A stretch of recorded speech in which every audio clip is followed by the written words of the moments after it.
जिंदगी में कभी कभी ऐसे पल आते हैं जब लगता है कि सब कुछ खत्म हो गया है, जब अपने ही लोग धोखा दे जाते हैं, जब सपने टूट जाते हैं, जब हर तरफ अंधेरा ही अंधेरा नजर आता है। उस वक्त मन में एक ही ख्याल आता है कि क्यों ना सब कुछ खत्म कर दूं। लेकिन आज मैं आपको निखत सैयद की एक कहानी सुनाना चाहता हूं जो हमें सिखाती है कि ये सोच कितनी गलत है। राहुल एक साधारण लड़का था। उसके पास बड़े सपने थे, अच्छे दोस्त थे और एक प्यारी सी गर्लफ्रेंड भी थी। लेकिन एक दिन उसकी दुनिया हिल गई। उसके बेस्ट फ्रेंड ने उसके बिजनेस आइडिया चुराकर अपनी कंपनी बना ली। उसकी गर्लफ्रेंड ने उसे छोड़कर उसी दोस्त के साथ रिलेशनशिप शुरू कर दी। घर में पैसों की तंगी थी और पेरेंट्स का भरोसा भी उठ गया था। राहुल को लगा कि वो कंप्लीटली फेल हो गया है। रातों को सोते वक्त उसके मन में अजीब से ख्याल आते थे। अगर मैं नहीं रहूंगा तो सबको पता चल जाएगा कि उन्होंने कितना गलत किया है, वो सब रिग्रेट करेंगे। ये सोचकर उसे एक अजीब सा सेटिस्फेक्शन मिलता था।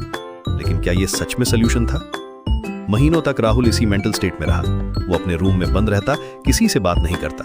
लेकिन धीरे धीरे उसे एहसास हुआ कि ये सब सिर्फ टेम्पररी फेज है।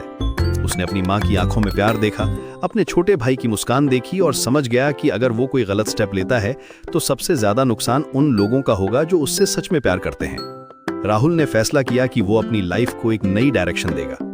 उसने छोटी छोटी चीजों से शुरुआत की, मॉर्निंग वॉक, हेल्दी खाना, अपने स्किल्स को इंप्रूव करना। धीरे धीरे उसका कॉन्फिडेंस वापस आने लगा। उसने एक नई जॉब ली, नए दोस्त बनाए और सबसे इंपॉर्टेंट बात, उसने खुद को फॉरगिव करना सीखा। 2 साल बाद राहुल एक सक्सेसफुल एंटरप्रेन्योर बन गया था। उसकी अपनी कंपनी थी, अच्छी इनकम थी और सबसे बड़ी बात, वो जेन्युइनली खुश था। जिन लोगों ने उसे धोखा दिया था वो अब उससे मिलने आते थे। उसका पुराना दोस्त अपनी गलती मानकर माफी मांगने आया। उसकी एक्स गर्लफ्रेंड भी वापस आना चाहती थी।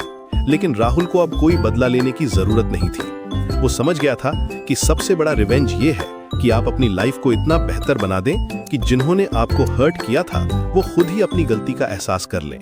और ये तभी पॉसिबल है जब आप जिंदा रहें, फाइट करें और अपने आप को प्रूव करें। निखत सैयद की ये कहानी हमें सिखाती है कि सुसाइड कभी भी सॉल्यूशन नहीं है। ये सिर्फ एक परमानेंट सॉल्यूशन है एक टेम्परेरी प्रॉब्लम का। जब आप डिफिकल्ट फेज से गुजर रहे होते हैं तो लगता है कि हमेशा के लिए है, लेकिन सच ये है कि हर रात के बाद सुबह होती है, हर तूफान के बाद शांति आती है। अगर आप भी कभी ऐसे थॉट से गुजर रहे हैं तो याद रखिए कि आपकी लाइफ में अभी भी बहुत कुछ बाकी है। आपके पेरेंट्स, सिबलिंग्स, फ्रेंड्स, सबको आपकी जरूरत है। आपके अंदर जो पोटेंशियल है वो अभी भी अनएक्सप्लोर्ड है। आपके सपने अभी भी पूरे हो सकते हैं। बल्कि जो लोग आपको हर्ट करते हैं उनके लिए सबसे बड़ी पनिशमेंट ये है कि आप उनके बिना भी सक्सेसफुल और खुश बन जाएं। जब वो देखेंगे कि आप उनकी वजह से टूटे नहीं बल्कि और भी स्ट्रांग बन गए हैं तो उन्हें अपनी गलती का एहसास होगा। तो अगली बार जब भी आपके मन में नेगेटिव थॉट्स आएं तो राहुल की कहानी याद करिएगा। याद रखिए कि आपकी सबसे बड़ी जीत ये है कि आप हार ना माने, फाइट करते रहें और अपने आप को साबित करें। क्योंकि जिंदगी में सबसे ब्यूटीफुल रिवेंज ये है कि आप अपनी लाइफ को इतना अमेजिंग बना दें कि जिन्होंने आपको अंडर एस्टिमेट किया था वो खुद ही आपकी तारीफ करने पर मजबूर हो जाएं।